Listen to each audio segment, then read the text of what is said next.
पार्टियों से मुलाकात है ना, कल की जो मुरली थी 18 जनवरी की, उसी में पार्टियों से मुलाकात, आज वो पढ़ेंगे हम लोग। सभी ने बाप दादा की आज के वतन की रूरिहान सुनी, उससे अपने को एवर रेडी बनाने की प्रेरणा भी ली। सदैव यह अटेंशन रहे कि हम सभी बाप समान विजयी बने हैं, क्योंकि बहुत समय के विजयी माला के मणके बन सकते हैं। ये बहुत बड़ी एक लॉ बोल लीजिए, कुछ भी बोल लीजिए, बहुत समय का अगर पुरुषार्थ होगा तो ही बहुत समय का वहां राज्य मिलेगा। ये यहाँ पर जितना यहाँ उतना वहां, ये वाला हिसाब किताब बाबा के पास है। जितना दिन तक, यानी कि बाबा के बनने के बाद जितना दिन तक विजयी रहने का पुरुषार्थ रहेगा, उतना ही समय जो हिसाब है, यहाँ 1 सेकेंड तो वहां 1 साल, यहाँ ऐसे तो वहां वैसे, तो ये जो हिसाब है ना, बाबा कहते जितना समय तक, काल तक यहाँ पुरुषार्थ में विजयी रूप में रहेंगे, महावीर बनकर रहेंगे, पुरुषार्थी तीव्र पुरुषार्थी बनकर रहेंगे, उतना वहां राज्य मिलेगा, विजय माला के मणके बनेंगे। तो ये यहाँ जितना यहाँ का उतना वहां का, ये हिसाब किताब बाबा के पास है और ये लॉ चलता ही रहता है। तो इसीलिए बाबा कह रहे हैं बहुत समय के विजयी माला के मणके बन सकते हैं। अगर अभी अभी हार होगी तो कभी भी विजय माला के मणके नहीं बन सकते। यानी कि सदा काल, सदा वाला चीज बाबा अंडरलाइन कराते, कभी कभी वाले वहां पद प्राप्ति नहीं कर सकते, विजय माला में नहीं आ सकते। सदा वाला पुरुषार्थ होना चाहिए, तब जाके होगा। तो बाबा कह रहे हैं अगर अभी अभी हार होगी तो वहां विजय माला के मणके में नहीं बन सकते। विजयी बनने के लिए सदैव क्या याद रहे? विजयी बनने के लिए सदा बाप को सामने रखो। जो बाप ने किया वह हमें करना है। अंडरलाइन। विजयी बनने के लिए क्या करना है? सदैव ब्रह्मा बाबा को सामने रखो। ब्रह्मा बाबा को क्यों रखना? देखिए, दोनों साकारी और निराकारी बाबा, यानी कि अब तो आकारी बाबा है, ब्रह्मा बाबा तो अब अव्यक्त है, तो आकारी और निराकारी दोनों को सामने रखना। आकारी को जब कर्म कर रहे हैं तब आकारी को सामने रखना है। फॉलो फादर ब्रह्मा बाबा, क्योंकि उन्होंने सारे ज्ञान को, श्रीमत को कर्म में लेके आए, तो वो हमारे लिए एग्जाम्पल है। तो फॉलो फादर। अब ऐसे ही बाबा कह रहे, पर जब अपने को आत्मिक स्मृति में रखना है, यानी कि मैं आत्मा निराकार ज्योति बिंदु, तब हमें किसको फॉलो करना है, किसको सामने रखना है? किसको रखना है? शिव बाबा। शिव बाबा को, है ना, निराकारी बाबा को। तो दोनों को रखने का, सामने रखने का ये नियम है। जब कर्म में लाए तो बाबा को सामने रखे, कि ब्रह्मा बाबा अगर होते तो कैसे कर्म करते।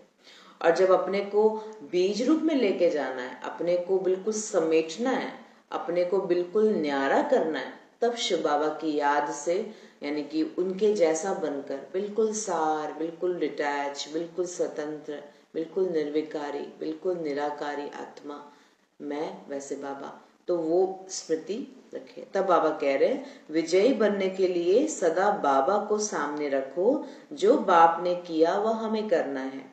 हर कदम कदम के ऊपर जो बाप का संकल्प, वही बच्चों का संकल्प। जो बाप के बोल, वही बच्चों के बोल। तब विजयी बन सकते हैं।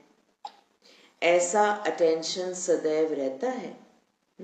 तो ये बाबा अटेंशन दिला रहे हैं कि जैसे बाबा के संकल्प, बोल, कर्म, तो वैसे हमारे होने चाहिए। जब सदा काल का राज्य भाग्य पाना है तो अटेंशन भी सदा काल का चाहिए। ये इंपॉर्टेंट है। पूरा हमारा जो पुरुषार्थ है ना, वो इसी शब्द पर है, अटेंशन। सभी मानते हैं इस बात को। सारा पुरुषार्थ ही इसी के ऊपर है, अटेंशन। क्योंकि हम सबको पता है, ज्ञान सबको है, ऐसा नहीं है यहाँ पर एक भी आत्मा है, जो ब्राह्मण आत्मा की बात कर रहे हैं, कि हम लोग में ज्ञान नहीं है, हम सब में ज्ञान है। याद के लिए भी अटेंशन चाहिए, कर्मेंद्रियों पर राज्य करने के लिए भी अटेंशन चाहिए कि कर्मेंद्रिय से कोई डिफॉल्ट ना हो जाए, कोई गलती ना हो। क्या खा रहे हैं उसमें भी अटेंशन चाहिए, खाते समय भी अटेंशन, बोलते समय भी अटेंशन कि मैं क्या बोल रही हूँ, सुनते समय भी अटेंशन कि किस प्रकार की चीजें मैं सुन रही हूँ। तो अटेंशन जो है ये बहुत इंपॉर्टेंट है। तो बाबा कह रहे हैं सदा काल का राज्य भाग्य पाना है तो सदा काल का अटेंशन भी चाहिए। अगर अल्प काल का राज्य लेना है तो थोड़े समय के लिए याद रखो। कितना हिसाब क्लियर है बाबा को। क्या बोले बाबा?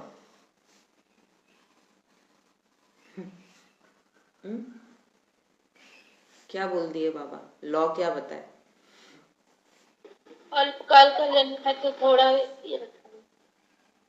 अल्पकाल का राज्य लेना है तो थोड़ा ध्यान दो, थोड़ा अटेंशन रखो। और अगर सदा काल का राज्य पाना है तो अटेंशन सदा काल का चाहिए, सदा का चाहिए। तो जैसा पुरुषार्थ वैसी प्रारब्ध। तो सदा का राज्य और सदा का पुरुषार्थ, ऐसे पुरुषार्थी हो। माया के भी नॉलेजफुल हो तो नॉलेजफुल कभी धोखा नहीं खाते। इंपॉर्टेंट। किसका नॉलेजफुल? सिर्फ अच्छाई का नॉलेज होना जरूरी नहीं है। बाबा क्या बोल रहे हैं? माया का भी नॉलेज होना चाहिए। ब्राह्मण बनकर आकर आपके समय को खा रहा है, आपके अंदर जहर भर रहा है, ये परखेगा कौन? ब्राह्मण आत्मा आपके सामने आकर आपका ही टाइम ले रही है, आपकी एनर्जी को वेस्ट करा रही है और साथ साथ में आपके अंदर जहर भर रही है। ये कौन परखेगा? कौन स्टॉप करेगा? कौन नो करेगा? कौन करेगा? ब्राह्मण आत्मा, वो जो आई वो। हाँ, कौन करेगा? बाबा ने हमें खुद ही करना है। हाँ, बाबा ने जो परख शक्ति दी है, बिल्कुल। परखना किसको पड़ेगा? हम वाइट ड्रेस पहन के आया हुआ व्यक्ति वाइट ड्रेस में आई हुई सामने देखकर उसको वो नहीं हो जाना है। वाइट ड्रेस देखकर हाँ ये वाइट ड्रेस, ये तो बाबा का बच्चा, बहुत ये शुभ भावना अच्छी बात है। पर आंख और नाक और कान और बुद्धि को बंद नहीं रखना, एकदम खुला रखना है। अगर कोई आत्मा, चाहे ब्राह्मण आत्मा ही क्यों ना हो, अगर मेरा टाइम वेस्ट करवा रही है, बाबा से मेरे को दूर लेके जा रही है, अर्थात व्यर्थ में लेके जा रही है। आप गए मधुबन, ठीक है, मधुबन गए, वहां पर सेंटर की दीदी भी या कोई भी सेंटर में रहने वाला कोई भाई या फिर और कोई मधुबन निवासी बोलेगा अरे चलिए चलिए थोड़ा सा आपको इधर घुमाते हैं, इधर दिखाते हैं आपको नज़ारा, देखिए यहाँ का कितना सुंदर वो है, चलिए आपको ले चलते हैं वहां पर, हाँ चलिए बाहर चलते हैं शॉपिंग में, बाबा को कर लो, उसके बाद नाश्ते के बाद निकलेंगे, चलो यहाँ का बहुत अच्छा शॉपिंग है। आपको लगेगा अरे ये तो मधुबन निवासी है, ये तो सेंटर की दीदी बोल रही है मेरे को कि चलो चलो वहां चलते हैं, चलो ये यहाँ करते हैं। हम तो रहे हैं वाइट ड्रेस में है, बाबा का बच्चा है, ठीक ही बोल रहा होगा, चलो। सारा गड़बड़ वहीं हो जाता है। फिर टाइम जाएगा, धीरे धीरे फिर से लगाव बढ़ेगा, फिर उसके बाद फिर क्या होगा, अच्छा लगने लग जाएगा क्योंकि वो अपने बारे में अच्छा अच्छा अच्छा अच्छा बताएगा, सबके बारे में अच्छा अच्छा बताएगा। फिर धीरे धीरे जब और क्लोजनेस बढ़ेगा उसके बाद फिर सारी सारी कहानियां शुरू होंगी, पता है यहाँ पर ऐसे होता है, पता है वो उन्होंने ऐसे किया था, पता है वो ऐसे किया था। तो ये धीरे धीरे धीरे धीरे आप क्या हो गए, आपको उठा के लेके चले गए बाबा से दूर, हाँ बाबा के प्यार से दूर, आपकी तपस्या से दूर। गए थे मधुबन तपस्या करने 1 हफ्ते का, इतना सुंदर, और एक बार व्यर्थ में घुस गए तो बस व्यर्थ के बाद क्या आता है, पहले वेस्ट से शुरू होता है, वेस्ट के बाद फिर क्या होता है आप सबको पता है। क्या आता है वेस्ट के बाद? अब वो होना ही है नेगेटिव। नेगेटिव। हाँ, नेगेटिव, वेस्ट के बाद नेगेटिव आता ही है अगर वेस्ट को स्टॉप नहीं किए राइट टाइम पे। तो इसीलिए कोई ब्राह्मण बनकर आए, माया की भी नॉलेज रखना, माया से धोखा नहीं खाते, नॉलेजफुल हमको बनना है। सब बाबा के बच्चे हैं, सब बहुत अच्छे हैं, बहुत अच्छी शुभ भावना, बहुत अच्छी शुभकामना, पर मेरा समय, मेरे संकल्प, मेरा पुरुषार्थ, मेरा टाइम, मेरा लक्ष्य, ये सब किसका है? ये मेरा है। इसमें कौन राज्य करेगा, कौन चलाएगा? मैं राज्य करूंगी। तो ये बहुत ध्यान रखना। नॉलेजफुल होना अच्छी बात है, पर अच्छा केवल नहीं जाना, बुराई को भी जानना है, तब जाकर हम उससे बच के रहेंगे। तो बाबा कह रहे हैं माया के भी नॉलेजफुल हो, तो नॉलेजफुल कभी धोखा नहीं खाते। एक बार ऐसे ही हुआ था, मधुबन में सेवा करने गए थे, तो वहां पर ट्रेंड था, मुझे नहीं पता था, तो सेवा कर रहे थे सब्जी डिपार्टमेंट में। वहां पर जो भाई थे वो किसी किसी को जूस भी पिलाते थे। हाँ, जैसे होता है ना सुबह सुबह फ्रूट्स जूस हो गया या फिर सब्जी का जूस होता है, ऐसे करके, तो जो भी है तो पिलाते थे। अब मैं क्या है, अब मुझे ऑफर दिया गया क्योंकि मैं भी उनके साथ साथ सेवा करती थी। बहन जूस ले लो, आपका ग्लास वहां रखा है, मेरे से बिना पूछे आपका ग्लास वहां रखा है। मतलब तो मैं तो थोड़ी सी मतलब ऐसे तो बहुत अच्छी हूँ पर कहीं कहीं पर स्ट्रिक्ट बन जाती हूँ। तो मैंने बोला कि अच्छा मैंने आपको बोला था जूस देने के लिए। तो सबसे पहला तो ये मेरा सवाल इनको बहुत अजीब लगा कि ऐसे कोई रिटर्न में कोई भी माता, कोई भी बहन, कोई भी सेवाधारी मधुबन निवासी को ये पूछती नहीं है तो मैंने बोला अच्छा मैंने बोला था आपको, बहुत ही प्यार से मैंने रमणीकता से बोला, अच्छा मैंने बोला आपको देने के लिए। तो बोले नहीं नहीं आपके लिए भी है, आप इतना सेवा कर रही हैं, इतना अपना वो कर रही हैं, लीजिए लीजिए पीजिए पीजिए जाइए। और बोले नहीं भाई जी मैं जूस नहीं पीती। कौन बोलेगा जूस नहीं पीता पर मैंने बोला नहीं मैं नहीं पीती, सुबह सुबह मैं चाय पीती हूँ मैंने उल्टा ही दिया। कोई बोलता ना नहीं मैं चाय नहीं पीती मैं जूस पीती हूँ, मैंने उल्टा ही बोला नहीं मैं नहीं पीती, मैं सुबह नींबू पानी पी के आई हूँ, जो भी है मैंने अपने आप को मतलब युक्ति से, ना भी बोले तो युक्ति से कि मैं नहीं पीती। अच्छा ठीक है, पहला दिन हो गया, फिर 2 दिन बाद फिर ऑफर दिया गया, अरे लीजिए लीजिए कोई बात नहीं कोई बात नहीं। अब बोले नहीं मैं लेती ही नहीं हूँ, सुबह सुबह कुछ नहीं लेती, कुछ भी बोल बाल के, बस ऐसे कर करके पता है उन्होंने फिर क्या बोला, हो गया और बहुत दिन तक सेवा किया ना, 1 महीना तक सेवा किए थे। बोला फिर बाद में बीच में कुछ 10 दिन बाद मेरे को बोले ये बहन बहुत रॉयल है, इसको देने से भी नहीं लेती है। क्यों? क्योंकि बाबा का श्रीमत फॉलो करती है ये। उसी में आपको कौन टेस्ट कर रहा है, कौन आपको देख रहा है, बोले ये और सब माताओं जैसी नहीं है, और सब बहनों जैसी नहीं है। क्यों उनको अलग लगा? क्योंकि जो सब कर रहे थे उससे हट के जो श्रीमत था उसको मैंने फॉलो किया। बस कभी भी कोई ऐसे दे रहा है कभी भी नहीं लेने का है, मतलब ये तो हमारी धारणा है ना, ऐसे आप सब भी मेंटेन कर सकते हैं। नहीं लेने में, हाँ कोई भी चीज नहीं लेने में बहुत बड़ा एक एक एक मैसेज जाता है सामने वाले को। कभी कभी क्या होता है, कभी कोई बहुत बड़े हैं, हाँ टोली दे दिए, मुंह पे ना नहीं कर पाए कोई बात नहीं, आप ले लीजिए और उसके बाद किसी और को दे दीजिए, वो भी ठीक है।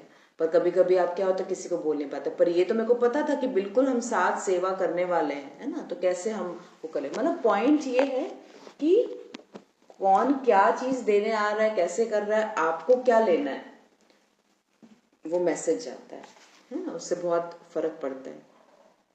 तो बाबा कह रहे हैं अनजान होते हैं तो धोखा खा लेते हैं, नॉलेज को लाइट और माइट कहा जाता है।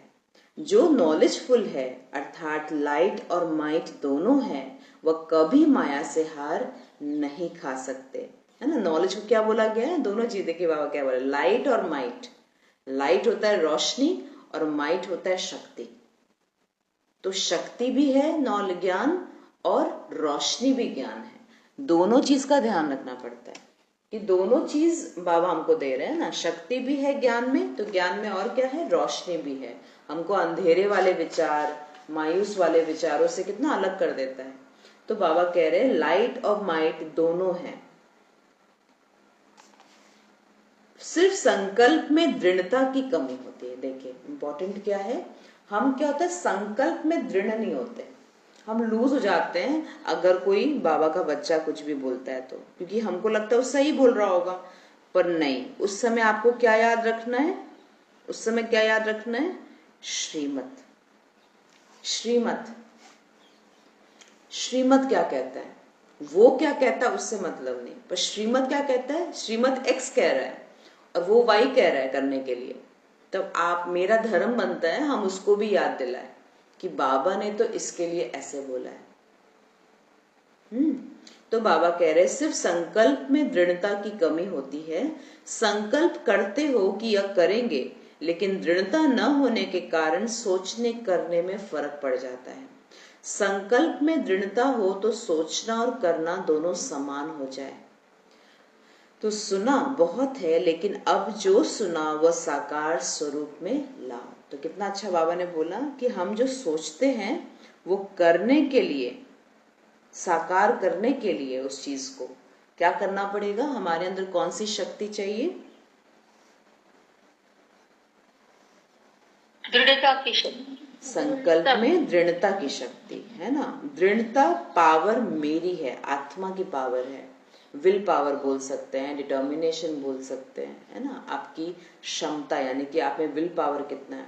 अगर ये है तो बाबा कहते हैं कि कोई भी चीज अगर हम सोच रहे हैं कि हाँ मैं आज से ये चीज करूंगी, अब से ये चीज छोड़ देंगे, तो ये ना करना और करना दोनों में दृढ़ता की शक्ति काम आती है। अच्छा, दूसरा टॉपिक है, दूसरा पॉइंट है, संगम युग के महत्व को जानते हुए हर संकल्प और सेकंड जमा करते हो, यानी कि थॉट्स और टाइम दोनों का क्या करना है, दोनों का हमको वेस्टेज संभाल करना है। संगम युग के महत्व को जानकर समय को भी सफल करना है और दूसरा संकल्पों को भी। व्यर्थ तो नहीं जाता। तो कैसे चेक करेंगे, दोनों को चेक कैसे करेंगे, वेस्ट तो नहीं हो रहा टाइम और थॉट्स, चेक कैसे करेंगे,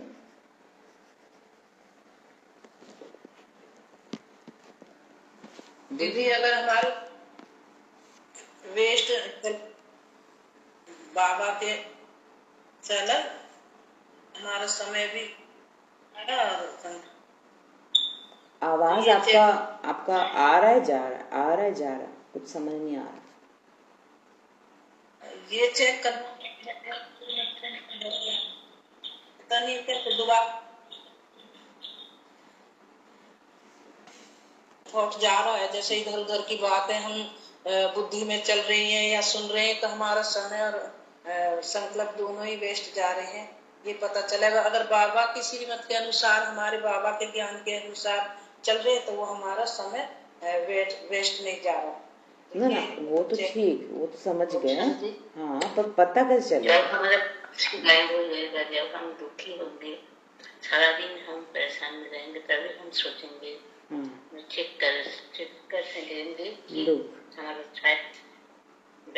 वेस्ट हुआ या क्या हुआ। हाँ, तो एक पहला कारण बताया कि मन दुखी रहेगा, पहला दिखाई, लक्षण यही दिखाई देंगे, मन दुखी हो जाएगा, इसका मतलब है कुछ ना कुछ वेस्ट थॉट्स चले हैं मेरे, ठीक है। और नहीं चाहते हुए भी वही बात बार बार याद आए।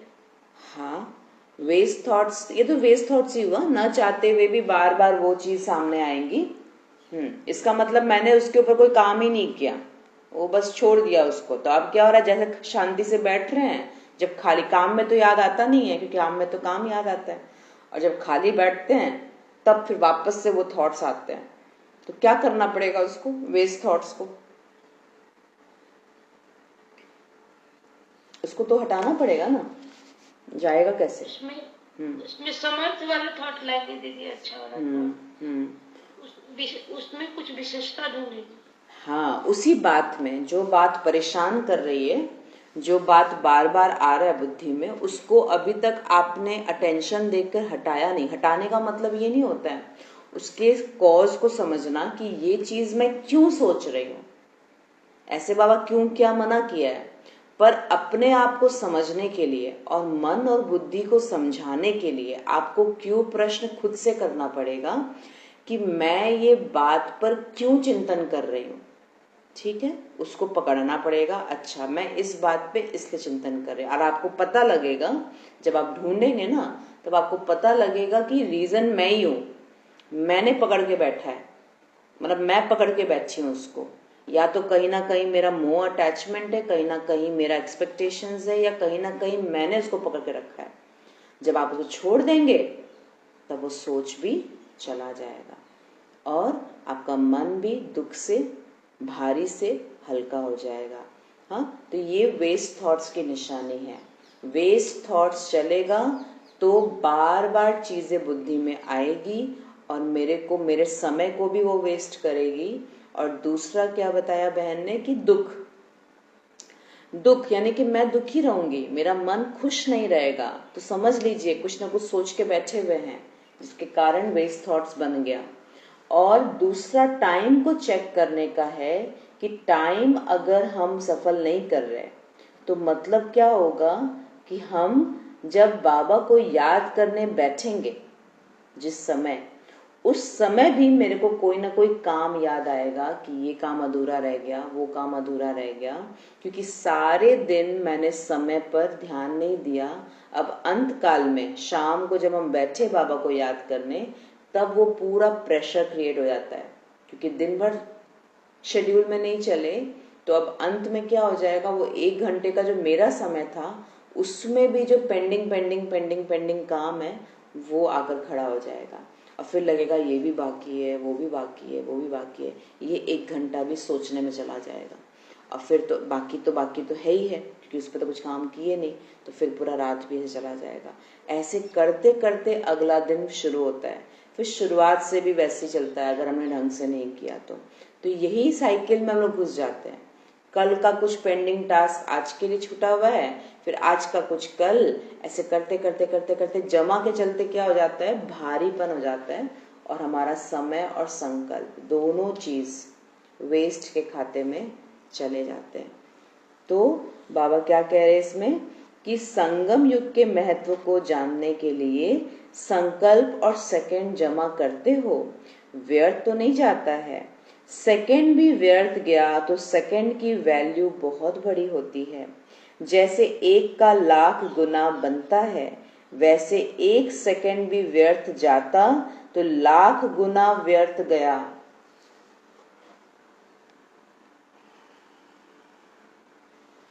एक गुना भी मतलब 1 सेकंड भी गया तो लाख गुना गया। मतलब ये ऐसा नहीं कि 1 का लाख का कैलकुलेशन है, मतलब 1 का बहुत चीजों से बाबा का तात्पर्य है कि वही जैसे बताया ना, आज मैंने एक चीज के ऊपर ध्यान नहीं दिया, व्यर्थ संकल्प आया, मैंने ऐसे इग्नोर किया, फिर क्या होगा, जैसे मन शांत होगा फिर से वो आ जाएगा।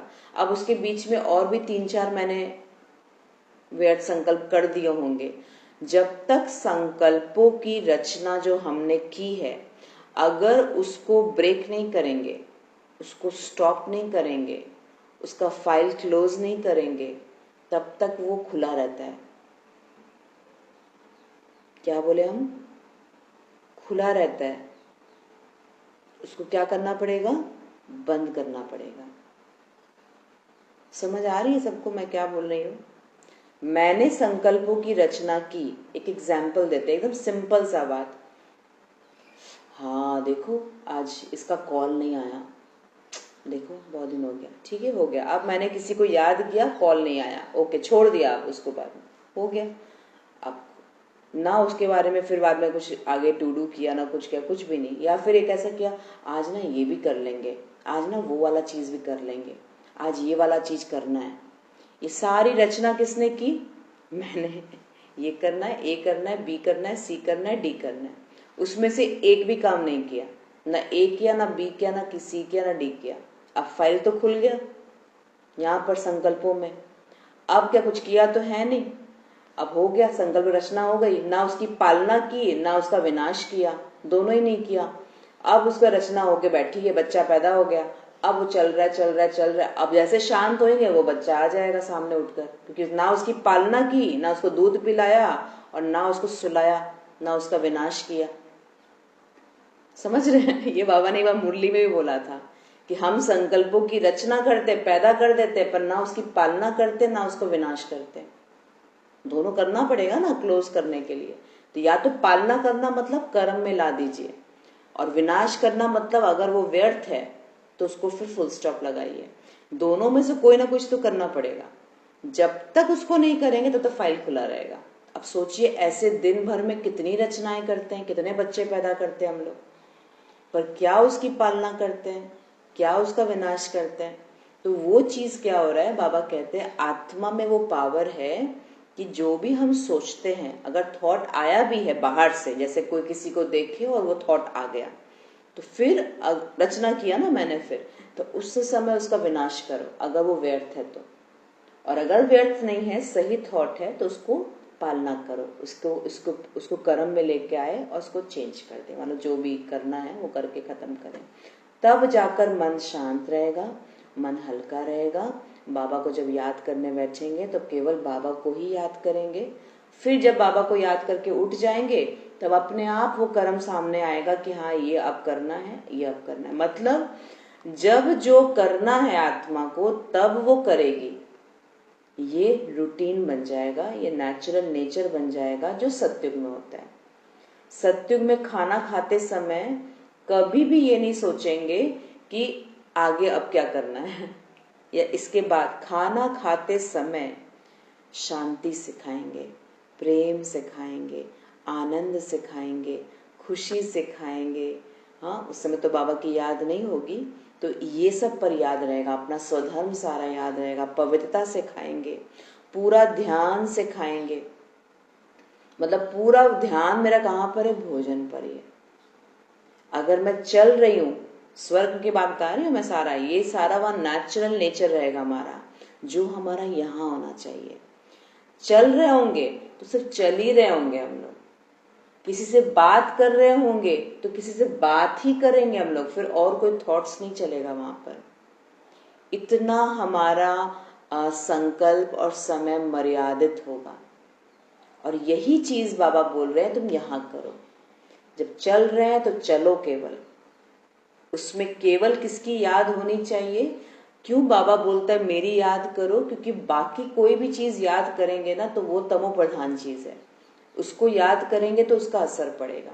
बाबा सतो प्रधान आज के डेट में है, इसीलिए उसको बाबा बोलता है तुम इस समय में, कलयुग के समय में तुम मुझे याद करो, क्योंकि मैं ही केवल पवित्र हूँ और कोई पवित्र नहीं है। सत्युग में ऐसा नहीं होगा। सत्युग में हम नजारे देखेंगे, नजारों को देखकर खुश होएंगे। क्यों? क्योंकि वहां पर हर चीज सतो प्रधान होगी, तो वहां बाबा का होना कोई मतलब ही नहीं बनता, क्योंकि बाबा का जो काम करना था बाबा काम करके चला गया। पर यहाँ पर बाबा बोलता है हर कर्म में मेरे को ऐड करो। क्यों? क्योंकि और कोई भी चीज को जब हम याद करेंगे, चाहे वो स्थान हो, व्यक्ति हो, वैभव हो, वस्तु हो, तो वो सारे तमो प्रधान है, उसको याद करेंगे तो वैसे बनते जाएंगे। बाबा के पास बुद्धि रहेगी तो हम बाबा के जैसे पवित्र बनते जाएंगे। यही लॉजिक है बाबा का। समझ आया सभी को? या तो कुछ नहीं सोचेंगे, अपने आत्मा के स्वमान में रहेंगे, और या तो बाबा की याद में अभी, तभी जाकर वो स्थिति बनेगी। आप स्वमान में चलिए, वो भी बाबा की याद ही है। बाबा की याद मतलब क्या? पॉजिटिव याद, सतो प्रधान याद, सतो प्रधान स्मृति। तो स्वमान में रहना सतो प्रधान स्मृति है, शक्ति है ना, आत्मा में शक्ति भर रही है। तो इसीलिए बाबा कह रहे एक सेकेंड भी व्यर्थ जाता तो लाख गुना व्यर्थ गया। इतना अटेंशन रहता है, अलबेलापन तो नहीं आता। अभी वह समय नहीं है, अभी तो चल जाता है, कोई हिसाब लेने वाला ही नहीं है, लेकिन थोड़े समय के बाद अपने आप को ही पश्चाताप होगा। समय की वैल्यू है, समय के वरदान से ही अमूल्य रतन बनते हो। अमूल्य रतन समय भी अमूल्य रीति से व्यतीत करते हैं। जो अमूल्य रतन होंगे उनका समय पर बहुत वो रहेगा, समय को वेस्ट नहीं कर सकते वो। एक तो फालतू बोल करके वेस्ट नहीं करेंगे, बोल में भी शक्ति होती है ना हमारे। अब देखिए सिंपल सी बात है, मेरे हर चीज में शक्ति है। संकल्प एक शक्ति है, बोल शक्ति है, कर्म इंद्रियां मेरी शक्तियां हैं, हाथ पैर शक्तियां हैं। इसको गलत चीज में इस्तेमाल करेंगे हाथ की शक्ति कम होगी। बोल को गलत बोल बोलेंगे तो बोल की शक्ति खत्म हो रही है। सिमिलरली संकल्प है तो उसकी शक्ति खत्म। जितना ज्यादा सोचेंगे, रचना करेंगे, संकल्प की पावर कम हो जाएगी। जितना समय मेरी शक्ति है, समय जहां जितना वेस्ट करेंगे तो वो शक्ति मेरी कम होती जाएगी समय की। फिर क्या होगा, समय पर कोई कार्य कभी भी हुआ हुआ नहीं मिलेगा मेरे को। अभी हम जिस चीज को ज्यादा वेस्ट करेंगे वो मेरा सम्मान नहीं करेगा। बाबा ने एक बार बताया था कि अगर समय को हम वेस्ट करते हैं तो समय पर आपको धोखा मिल जाएगा। मतलब जब हमको चाहिएगा कि समय मेरे पास बचे, उस समय नहीं बचेगा। ये सब कर किसके लिए रहे हैं? अपने लिए, किसी और के लिए नहीं। बोल में शक्ति होती है, अगर इसको बचा के रखेंगे तो किसी के बोल से, मैं अपने बोल से किसी का कल्याण कर सकूंगी। और अगर बोल को ऐसे ही वेस्ट कर देंगे बोल के, तब क्या होगा, उस बोल से कल्याण नहीं हो पाएगा, किसी का अकल्याण हो जाएगा, तो नुकसान हो गया ना। संकल्प जितना ज्यादा सोचेंगे, संकल्पों की रचना करेंगे, उतना हमारी सिद्धि कम होगी। मतलब मैं जिससे बाबा बोलते, जो सोचोगे वो होगा, तो वो चीज कम हो जाएगा। फिर ज्यादा संकल्प व्यर्थ में जाएगा, क्योंकि वो व्यर्थ में जाने की आदत पड़ गई और उसमें कोई सिद्धि नहीं होगी, कोई शक्ति नहीं होगी। तो बाबा कह रहे अमूल्य रतन समय भी अमूल्य रीति से व्यतीत करते हैं। अमूल्य रतन समझने से सेकंड और संकल्प भी अमूल्य हो जाएंगे। तीसरा, अभी अपने को सदा सर्व आत्माओं से श्रेष्ठ आत्मा समझकर श्रेष्ठ कर्म करते हो। अपने को श्रेष्ठ आत्मा समझते हैं हम लोग। श्रेष्ठ आत्मा, विशेष आत्मा, भाग्यशाली आत्मा है ना। तो बाबा कह रहे कर्म करते हो, जैसा ऑक्यूपेशन होता है वैसे कर्म होता है।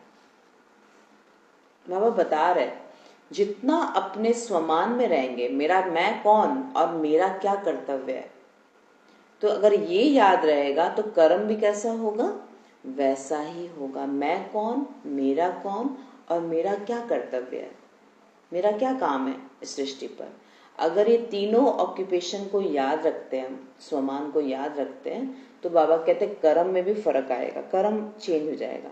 अगर कोई बड़ा पोजीशन वाला होगा तो उसकी एक्टिविटी भी उसी प्रमाण होगी।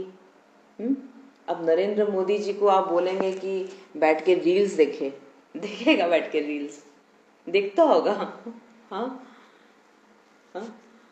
जाके बैठ के वेब सीरीज देखेंगे वो, या फिर बैठ के किसी के बारे में प्रचिंतन करेंगे, अरे वो पता है वो कैसा कर रहा था, क्या कर रहा था मोदी जी, हाँ, या द्रौपदी मुर्मू जी, कोई हाई पोजीशन वाले, वो छोटा काम कर नहीं सकते, क्योंकि बार बार उनकी बुद्धि में है कि मैं प्राइम मिनिस्टर हूं, मैं प्रेसिडेंट हूं, मेरा चाल भी ऐसा होना चाहिए, तो मेरी दृष्टि भी ऐसी। उनकी पता है दृष्टि भी चंचल नहीं हो सकती, आपको पता है। थोड़ा सा भी दिखाता है ना आजकल टीवी में, थोड़ा सा भी कोई कहीं पर वो अनईजी फील कर रही है या फिर रेस्टलेस है, बैठते समय उठते समय आंख इधर उधर गया, उसका रील बन जाता है, उस पर कमेंट आ जाता है, उस पर लोग जजमेंट करते हैं, क्या देखो क्या नजर है इसकी, प्रेसिडेंट की कुर्सी में पर ध्यान उसका वहां पर है। सुना है ऐसे, कभी सुना है ना, ऐसे कर देते हैं। थोड़ा सा भी अगर उनमें गलती त्रुटियां नजर आती है ना, तुरंत आवाज आ जाता है, सब कोई का नजर जाता है, अरे प्रेसिडेंट की सीट पर बैठी है और बुद्धि वहां है, आंखें वहां पर है, कर नहीं सकती, क्योंकि वो जिस पोजीशन में है। तो सबकी नजर किस पर है, हम ब्राह्मण बच्चों पर। थोड़ा सा भी चाल चलन में डिफरेंस देखेंगे ना, आंख डूबा हुआ देखेंगे, अब होता ही है ना ऐसे, लौकिक को ये लालच करे कोई कुछ नहीं बोलेगा, यही अलौकिक बच्चा कोई लालच करे, उसकी नजर पैसे में जाए, तुरंत दृष्टि जाएगी, तुरंत हमारी नजर जाएगी कैसे आंख डूबा हुआ है खाने पर और दौलत पर, धन दौलत पर, संपत्ति पर। क्यों? क्योंकि वो कर नहीं सकते, वो स्थान गलत है। अच्छा एग्जाम्पल दिया, मुझे तब से हंसी आ रही है कि मोदी जी का वो कहेगा, आज से हम कहते हैं ना, आज दिल नहीं कर रहा बैठ के योग करने का या काम करने का, थोड़ी देर चल रील देख ही लेते हैं, पर वो तो हाँ सही में कितना सही में है कि अगर हमें ये याद रहे कि हम कौन हैं, हम क्या हैं, तो फिर हम जो ऐसे टाइम वेस्ट करते हैं फिर हम ना करें ना, हर वक्त याद रखें। तो वो कह ही नहीं सकता कि नहीं आज मैं देश नहीं चलाऊंगा, आज मैं देश नहीं चलाऊंगा, आज मेरे को छुट्टी लेने का मन है, वो ले नहीं सकता। मैं रीले देखूंगा, हाँ रीले देखूंगा, आज मैं बैठ के टीवी देखूंगा, कभी नहीं देखते होंगे, क्योंकि वो उनको याद रहता सब समय। वो रात को सोते हैं तो भी उनको याद रहता है मैं प्राइम मिनिस्टर हूँ, सुबह उठते तो भी रहता है मैं प्राइम मिनिस्टर हूँ। वैसे बाबा क्या बोल रहे हैं? मैं आत्मा हूँ, मैं विश्व कल्याणकारी आत्मा हूँ। मैं कौन? मैं बाबा का बच्चा हूँ, बाबा का राइट हैंड। बाबा कहते हैं राइट हैंड है ना, मैं भी यही बोल रही, और फिर हम ऐसे कहने को ही कहते हैं राइट हैंड, पर हम काम तो वो नहीं कर रहे राइट हैंड वाले। हाँ। पर बहुत अच्छा बताया आपने। तो ये चीज बाबा ही कह रहे हैं, बाबा मैं तो कुछ नहीं। बाबा बोलते हैं अगर कोई बड़ा पोजीशन वाला होगा तो उसकी एक्टिविटी भी उसी प्रमाण होगी। आपका ऑक्यूपेशन क्या है? आपका ऑक्यूपेशन क्या है? सर्व आत्माओं से मैं श्रेष्ठ आत्मा हूं। तो श्रेष्ठ आत्मा का हर संकल्प और हर सेकंड भी श्रेष्ठ ही होना चाहिए। बाबा ने आंसर दे दिया कि हम कौन हैं। अगर हम पवित्र आत्मा है तो हमारे संकल्प भी पवित्र होने चाहिए, हमारा टाइम भी पवित्र जगह में लगना चाहिए। समय को मतलब वेस्ट करना, इसका मतलब ये नहीं हम कुछ करें ही ना, पर समय पर हम अच्छी जगह उपयोग करें, अच्छी जगह इस्तेमाल करें, ये बाबा कहने का मतलब है। आप जैसा विशेष पाठ बाप को पा लेना, ऐसा पाठ और किसी का नहीं है, किसी का हो नहीं सकता। और सोचिए हम बाबा को ही भूल जाते हैं, कितनी बार हम बाबा को याद नहीं करते। जिसका विशेष, मेरे अंदर विशेषता, ये विशेष श्रेष्ठता आई कैसे? क्योंकि बाबा मिला मेरे को। एक्चुअली कितनी बड़ी बात है ये, है ना। भूल जाते हैं हम लोग कि हमको भगवान मिला है, मेरे को बाबा पढ़ा रहे हैं। और कभी कभी बहुत इजी एटीट्यूड में हम भी साधारणता की तरह चल जाते हैं। तो बाबा कह रहे हैं विशेष पाठ बाप को पा लेना, ऐसा पाठ और किसी का हो नहीं सकता। तो जब ब्रह्मा कुमार कहलाते हो, परमात्मा के बच्चे कहलाते हो, तो चलन भी तो ऐसी चाहिए ना। सदा ऑक्यूपेशन और एक्टिविटी को मिलाते रहो। कितनी अच्छी बात बोले बाबा। मैं कौन और मेरा कर्म कैसा, ये दोनों चीज को मिलाते जाओ। बड़ा आदमी कर्म बेसमझी के, बड़ा आदमी और कर्म बेसमझी के, जब बच्चे जैसे करे वो लोग हम हंसेंगे ना। हाँ बोले हंसेंगे लोग, हाँ बच्चा अगर ऐसा करेगा तो ऐसे ही जब ब्रह्मा कुमार कहलाते हो और साधारण एक्ट चलो तो क्या कहेंगे? आधा कल्प बेसमझ रहे, अब समझदार बनो। तो समझदार का हर संकल्प क्या होगा? बहुत सुंदर, समझदार का हर संकल्प शक्तिशाली होगा। नोट करिए इसको। काम यही करना है एक्चुअली मेरे को। मेरा काम क्या है? ये हर समय समर्थ संकल्पों की रचना। बहुत इजी होता है, अरे नहीं ये तो नहीं होगा, ये तो नहीं कर सकते, छोड़ो ये सबको, ना ना अगर ये हो गया तो, ये कर लिया तो। ये सारे संकल्पों की रचना है, और वो भी वीक संकल्प है, ये सारे कमजोर संकल्प है, सारा रचना भी हम ही कर रहे हैं। तो बाबा क्या कह रहे हैं? इसी में बाबा कह रहे हैं कि समझदार का हर संकल्प क्या होता है? शक्तिशाली संकल्प करेगा, चाहे कुछ भी हो, पॉजिटिव संकल्प करेगा, शक्तिशाली करेगा। नेक्स्ट पॉइंट, सदा कल्प पहले मौफिक, अपने को अंगद के समान अचल समझते हो। किसके समान? अंगद के समान। अंगद क्या हुआ था? वो बोला ये पैर हिलेगा नहीं। हाँ, और इतने बड़े बड़े रावण के सारे राक्षस लोग जो उसके थे वो उसको हटाने की कोशिश कर रहे हैं और हटे ही ना, हटे ही ना। तो क्या पैर में ताकत थी उसके? पैर में ताकत थी अंगद के? किस में ताकत थी? मन की ताकत, संकल्पों की ताकत। ये पैर यहाँ से हटेगा नहीं जब तक सीता जी को हम लेके नहीं जाएंगे। वो संकल्प का पैर था, है ना, रियल पैर थोड़ी था। रियल पैर का तो कोई भी हटा सकता है, पर संकल्प इतना अडिग हो, इतना निश्चय के साथ हो, तो बाबा कह रहे क्या ऐसे अंगद के समान अचल होकर समझते हो? अंगद के समान अचल अर्थात सदा निश्चय बुद्धि विजयंती। नोट करिए, अचल का मतलब तभी होगा जब बाबा पे अटूट निश्चय कि मेरी विजय निश्चित है। मेरी विजय अर्थात पाठ की विजय नहीं, प्रियंका की विजय नहीं। किसकी विजय? आत्मा की। आत्मा की। मैं आत्मा विजयी स्वरूप हूं। ये जो भी पाठ चल रहा है उसके बाद मेरा जो होगा संपूर्णता जो है वो विजयी है। संपूर्ण बनना, सारे हिसाब किताब डिलीट कर कर, यानी कि चुप कर कर अपने को आत्मा संपूर्ण पवित्र बनाना, ये मेरा विजयी स्वरूप है ना। प्रियंका के पाठ में विजय पाना ये कोई बड़ी बात नहीं है। मान मिल गया, सम्मान मिल गया, कोई बोल दिया, अप्रिशिएट कर दिया, जो काम सोचे थे वो काम हो गया, ये तो स्थूल है, ये तो पाठ का बात है। पर असली विजय किसमें? आत्मा की विजय। कहां पर? रावण पर विजय, अपने कमजोरियों पर विजय, अपने जिस पर मेहनत कर रहे हैं कि ये विकार कमजोर विकार है, मेरे अंदर है, एक वीकनेस है, इस पर विजय। दृढ़ता से मैं काम कर रही हूं किसी चीज के ऊपर, संस्कार के ऊपर, और उस पर मैं विजय प्राप्त करूं, ये सफलता। ये बाबा कह रहे हैं अच्छा सदा बाबा मेरे साथ है तो मैं इस वीकनेस को भी निकाल दूंगी। ये जो मेरे अंदर जो अभी अपूर्णता है वो अपूर्णता खत्म हो जाएगी। सदा निश्चय बुद्धि विजयंती। जरा भी हलचल में आए तो विजयी बन नहीं सकेंगे। माया के विघ्न या तो ड्रामा में महावीर बनाने के लिए पेपर के रूप में आते हैं। माया के विघ्न क्या है? या तो ड्रामा में महावीर बनाने के लिए पेपर के रूप में आते हैं। बहुत अच्छी पॉइंट। ये आपके अंदर वीकनेस भी क्यों दिया गया है? सारा चीज अच्छा है आप में, आपका अमृत वेला कमजोर है। एक ना एक तो कमजोरी चाहिए ना।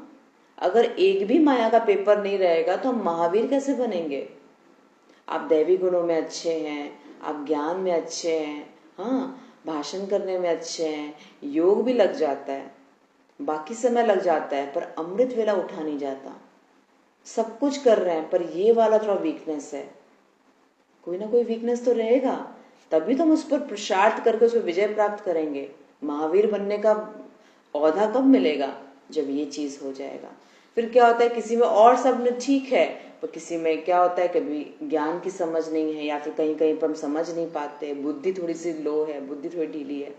तब क्या होता है, तो हम उसको लगे रहते हैं। तब बाबा कह रहे कोई भी प्रकार की माया, माया का मतलब होता है कमजोरी, है ना। तो माया के विघ्न या तो ड्रामा में महावीर बनाने के लिए पेपर के रूप में आते हैं। बिना पेपर के भी क्लास चेंज नहीं होता। अगर एक भी वीकनेस नहीं रहेगा तो हम फिर पास कैसे होंगे, और पास नहीं होंगे तो फिर आगे क्लास कैसे चेंज होएगा, हमारा स्टेज कैसे बढ़ेगा, ये बाबा बता रहे हैं। पेपर आना अर्थात क्लास आगे बढ़ना। तो पेपर आने से खुश होना चाहिए, न कि हलचल में आना चाहिए। नोट करिए, पेपर आने से क्या होना चाहिए? खुश होना चाहिए, न कि हलचल में आना चाहिए। माया से भी लेसन सीखो, वह कभी भी हलचल में नहीं आती। माया से लेसन सीखो, बाबा बोल रहे हैं, वो कभी हलचल में नहीं आती, अटल रहती है। यही लेसन माया से सीखकर माया जीत बन जाओ। कितनी सुंदर है। माया रोकती है। आप इतना बाबा के बच्चे बन रहे हैं हम लोग, इतना हम लोग ज्ञान सुन रहे, तो भी वो आना नहीं छोड़ती। सोचिए, वो अपना धर्म नहीं छोड़ रही कि मेरे को तो ब्राह्मण आत्मा को बाबा से विमुख करना ही है और वो आना ही नहीं छोड़ती। और हम 10 बार करते हैं फाइट, 11वीं बार बोलते चलो ठीक है आ जाओ भाई, जब आए हो तो चलो आ जाओ, खत्म करो कहानी, मेरे को मार ही डालो, हाँ छोड़ देते हैं। अगर कोई आदत नहीं हट रही, अगर कोई आदत नहीं चेंज हो रही तो फिर क्या करना पड़ता है, लगे रहना पड़ता है, अचल रहना पड़ता है निश्चय बुद्धि के साथ। ओके, लास्ट पॉइंट है स्नेह का रिस्पॉन्ड है फॉलो फादर। स्नेह का रिस्पॉन्ड क्या है, फॉलो फादर। जिससे स्नेह होता है उसको ऑटोमेटिकली फॉलो करना होता है। सदा याद रहे कि यह कर्म जो कर रहे हैं यह फॉलो फादर है, अगर नहीं तो स्टॉप। कितनी अच्छी बात है। ये सारे पता धारणा, ये एकदम कर्म में लाने वाली चीजें हैं। सदैव याद रहे कर्म जो हम कर रहे हैं ये क्या फॉलो फादर है, अगर नहीं तो स्टॉप। यानी कि कोई बात नहीं, कर लिया ठीक है पर स्टॉप, अब स्टॉप हो जाए। फॉलो फादर है तो करते चलो, कॉपी ही तो करनी है ना।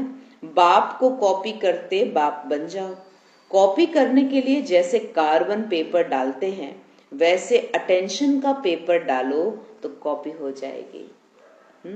तो अभी अपने को तीव्र पुरुषार्थी नहीं बनाएंगे तो आगे चलकर ये समय भी खत्म हो जाएगा, फिर टू लेट हो जाएंगे, वंचित रह जाएंगे। अभी हर शक्ति से स्वयं को संपन्न बनाने का समय है। अगर स्वयं को संपन्न नहीं कर सकते हो तो सहयोग लो, छोड़ नहीं दो। अगर खुद नहीं कर सकते तो कोई है साथी या कोई है निमित्त, उनका सहयोग लो। संपन्नता की निशानी है संतुष्टता, इसलिए सदा संतुष्ट आत्मा बनो। अच्छा, ओम शांति। अच्छा, मीठे मीठे सिके हृदय बच्चों प्रति माता पिता बाप दादा का याद प्यार और गुड मॉर्निंग। रूहानी बाप की रूहानी बच्चों को नमस्ते। हम रूहानी बच्चों की रूहानी बाप दादा को याद प्यार गुड मॉर्निंग और नमस्ते। शुक्रिया बाबा।